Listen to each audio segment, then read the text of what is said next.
సభ్యత్వ గడువు ముగియనుంది. ఆ తర్వాత ఏంటి అనే ప్రశ్నకి ఆయనకు సమాధానం దొరకడం లేదు. ఈలోపే ఏదో ఒక పదవి చేజిక్కించుకుంటే మంచిదనే ఆలోచన వచ్చింది. పార్లమెంట్ ఎన్నికల బరిలోకి దిగితే బాగుంటుందని సన్నిహితులు సూచించారు. వెంటనే ఆయన పావులు కదిపారు. ఎంపీ అభ్యర్థిగా అధిష్టానం వద్దకి ఆయన పేరైతే వెళ్ళింది, కానీ పోటీ చేయాలా వద్దా అనే విషయమే ఆయన్ని టెన్షన్ పెడుతోంది. ఇంతకీ ఈ శశభిషలకి గురవుతున్న నేతెవరు? ఆయన మదిలో ఏముంది? పూర్తి వివరాలు ఈ కథనంలో చూద్దాం.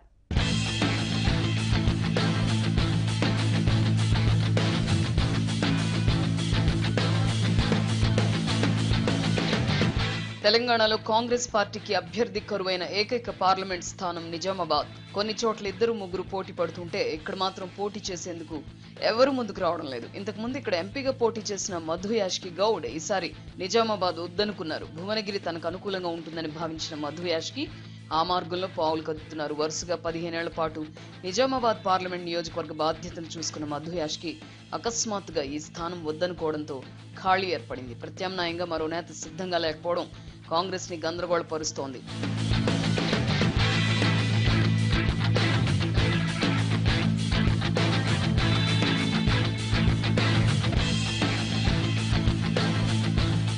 ఉమ్మడి నిజామాబాద్ జిల్లా కాంగ్రెస్ లో యోధాని యోధులున్నప్పటికీ పార్లమెంట్ గడప తొక్కే ప్రయత్నం మాత్రం ఎప్పుడూ చేయలేదు. అసెంబ్లీ ఎన్నికలకే వారంతా పరిమితమయ్యారు.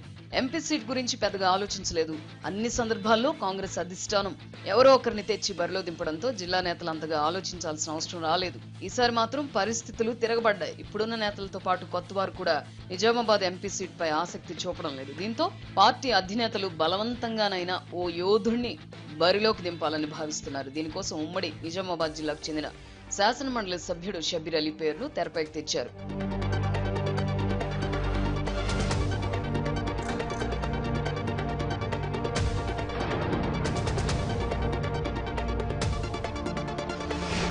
కామారెడ్డి నియోజకవర్గానికి చెందిన షబ్బీర్ అలీ తన సుదీర్ఘ రాజకీయ ప్రస్థానంలో అనేక ఒడిదుడుకులు ఎదుర్కొన్నారు. తొలినాళ్లలోనే వరుస విజయాలు అందుకున్నారు. ఉన్నత పదవులు అధిరోహించి కీలక నేతగా అవతరించారు. 2009 ఎన్నికల నుంచి ఆయనకు కాలం కలిసి రావడం లేదు.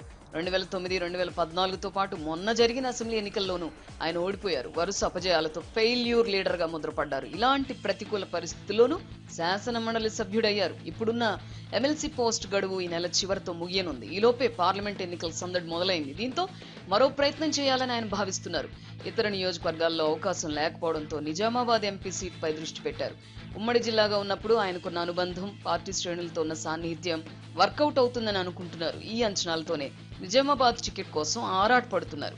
అధిష్టానానికి పంపిన ఆశావహుల జాబితాలో షబ్బీర్ అలీ పేరు ప్రముఖంగా ఉంది. ఒకవేళ అధిష్టానం ఓకే అంటే ఉన్న పళంగా బరిలోకి దిగాల్సి వస్తే పరిస్థితులు ఎలా ఉంటాయో అన్న సందేహం షబ్బీర్ అలీని వెంటాడుతోంది.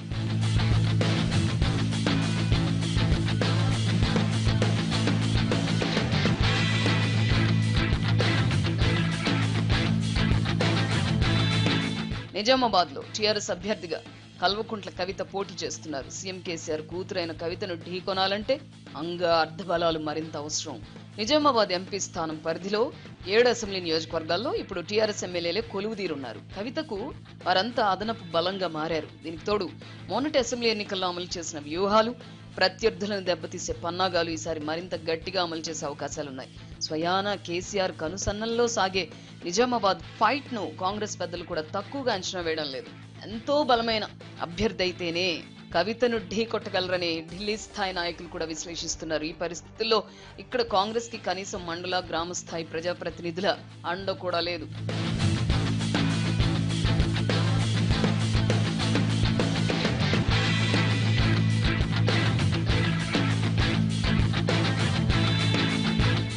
మొన్న అసెంబ్లీ ఎన్నికల్లో పోటీ చేసి ఓడిపోయిన పార్టీ అభ్యర్థులు చెల్లాచెదురయ్యారు. ఇద్దరు బలమైన నేతలు టీఆర్ఎస్ కూటుకెళ్లిపోయారు. ద్వితీయ శ్రేణి నేతలు డీలా పడ్డారు. పార్టీ బాధ్యతలు చూసుకునేవారు ప్రజాక్షేత్రంలోకి రావడం లేదు. దీంతో దాదాపు నిర్జీవంగా మారిన పరిస్థితుల్లో కాంగ్రెస్ కొట్టుమిట్టాడుతోంది. ప్రత్యర్థితో పోల్చుకుంటే చాలా రకాలుగా వెనకబడ్డ సమయంలో పార్లమెంట్ బరిలోకి దిగడం సరైందా కాదా అనే మీమాంస షబ్బీర్ ని ఆలోచింపజేస్తోంది. ఈ విషయాలపై సన్నిహితులతో ఆయన చర్చిస్తున్నారట.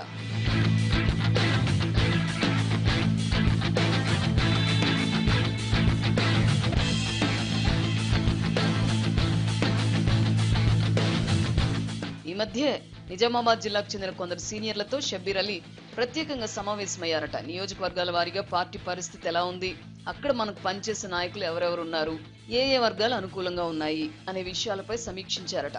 పార్టీ పరంగా చేసిన సర్వేపై కూడా విశ్లేషణ జరిగిందట.